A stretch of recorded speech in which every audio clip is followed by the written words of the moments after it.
राहुल नागपाल जी, अभी कुमार विश्वास का एक स्पीच आया है। उन्होंने कहा है कि संबुक का वध राम ने नहीं किया है, ये मिथ्या है, क्योंकि राम तो बड़े हितैषी हैं, निषाद के, केवट के और सबरी जैसे दलितों के, वो तो हितैषी हैं। ये सारी मिथ्या फैलाई जा रही है संबुक के बारे में।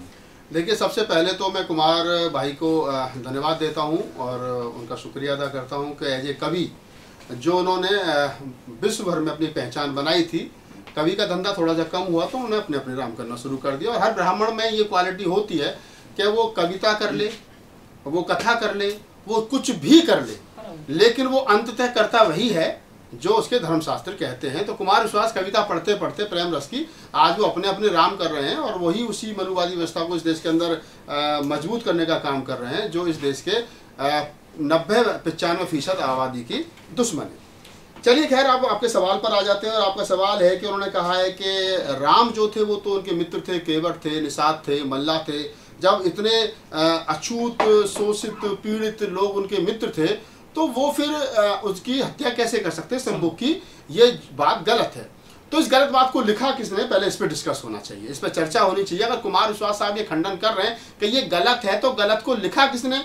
ना तो कलम राहुल नागपाल के हाथ में थी, ना कलम चंद्रभान प्रसाद जी के हाथ में थी, ना कलम डॉक्टर अम्बेडकर के हाथ में थी, ना किसी और के हाथ में थी। तो लिखने वाला कौन है? लिखने वाले हैं तुलसीदास दुबे, तुलसीदास शुक्ला, तुलसीदास जो भी XYZ हैं। तो अब आप इस बात को समझिए कि जिस आदमी ने रामायण में इस बात को लिखा है वो कहते हैं कि इससे मैं आगे की बात और बता दूं आप लोगों को। कुमार भाई इसमें कहते हैं, कुमार विश्वास कहते हैं कि दो चीजें बाद में जोड़ी गई हैं, एक तो संबुक का वध और एक सीता का परित्याग। क्योंकि ना तो राम ने संबुक का वध किया है और ना ही राम ने माता सीता का कभी त्याग किया था। तो दो चीजें इसमें जोड़ी गई हैं। और इससे आगे वो जो कहते हैं, शायद तुम लोग नहीं सुनिए तो मैं इसको कंप्लीट कर देता हूँ। वो कहते हैं कि ये दोनों बातें जब भारत में बौद्ध धर्म का उदय हुआ तो जो लोग सनातनी परंपराओं से बौद्ध धर्म की तरफ गए उन्होंने सनातनी परंपराओं को या सनातनी धर्म को या हिंदू धर्म को बदनाम करने के लिए रामायण में इन दो अध्यायों को जोड़ा। तो फिर सवाल वही खड़ा होता है कि जोड़ने वाले कौन लोग थे भाई?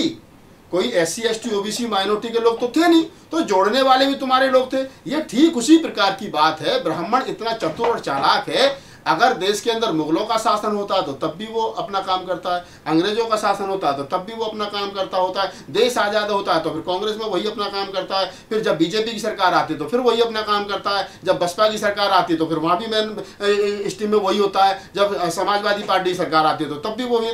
तो ब्राह्मण क्योंकि अल्प मत में है इस देश के अंदर, उसकी संख्या मात्र 2.5-3% है, तो वो ताकत के साथ रहता है। और ताकत जिसके पास होती है वो उसके पास में लिखना शुरू कर देता है, उसके पास में पढ़ना शुरू कर देता है, उसके बारे में अपनी कल्पना वो हर तरीके से बताना शुरू कर देता है। तो कुमार भाई जो इस बात को कह रहे हैं तो उसके अगर ये मैं मान भी लूं कि ऐसा कभी नहीं हुआ है और ये बात मिथ्या है और रामायण में जोड़ी गई है, तो अभी तो उन्होंने, मैं कह रहा हूं कि सिर्फ दो चीजों को ये कहा है कि मिथ्या है, एक संबुक का वध और एक सीता का परित्याग। भविष्य में ये भी कह सकते हैं धीरे धीरे। तो कहते हैं ना, मैं बुलंदशहर में मेरा जन्म हुआ। एक बार एक छोटी सी कहानी मैं आपको सुना देता हूँ। एक स्कूल में, प्राइमरी स्कूल में BSc आ गया और BSc आ गया तो उसने बच्चों को पूछा टीचर से, भी मास्टर बच्चे कैसे पढ़ रहे हैं? बहुत बढ़िया पढ़ रहे हैं। तो उसने कहा कैसे? बच्चा खड़ा कर लिया, बोले बेटा क्या नाम है तेरा? कहा राहुल नागपाल।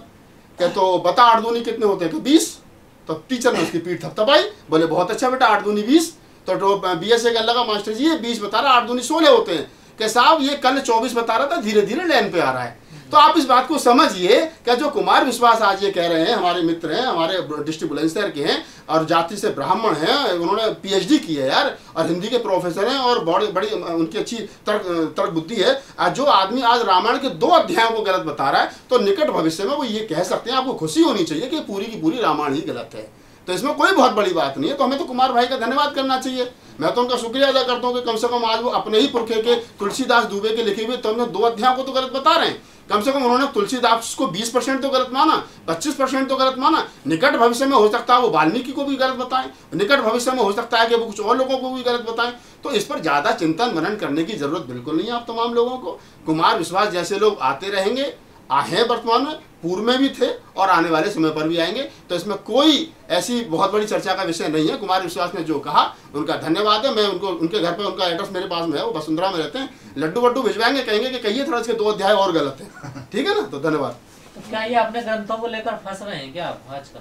देखिए, विवाद बहुत ज्यादा हो रहा है ना ग्रंथों को लेकर। ब्राह्मण क्या है ना, जब उनके सामने समस्या क्या है, अब जब उनको लगता है कि हमारे जो कथावाचक है वो सही तरीके से नहीं बता पा रहे हैं, वो उतने अच्छे वक्ता नहीं है, तो वो कुमार विश्वास को ले आए, उनको फंडिंग कर दी, उनसे कह दिया जाओ अपने अपने राम करो। तो अपने अपने राम में वो रामायण को अपने तरीके से बता रहे हैं। कल को हो सकता है जैसे ताड़न शब्द का अर्थ बदल दिया इन्होंने, और गीता प्रेस ने उसने हजारों किताबें रामायण छाप करके बंटवा दी, जबकि सच्चाई है आप सब लोग जानते हैं कि अगर किसी भी किताब में कोई भी संशोधन होता है तो राइटर्स की परमिशन, राइटर जो उसका लेखक होता है उसकी परमिशन जरूरी है। अब तुलसीदास दुबे चूंकि मर गए, वो तो है नहीं दुनिया में, उनकी बिना परमिशन के, एक तो उन्होंने यही अपराध करा कि उनकी बिना परमिशन के उसका अर्थ बदल दिया।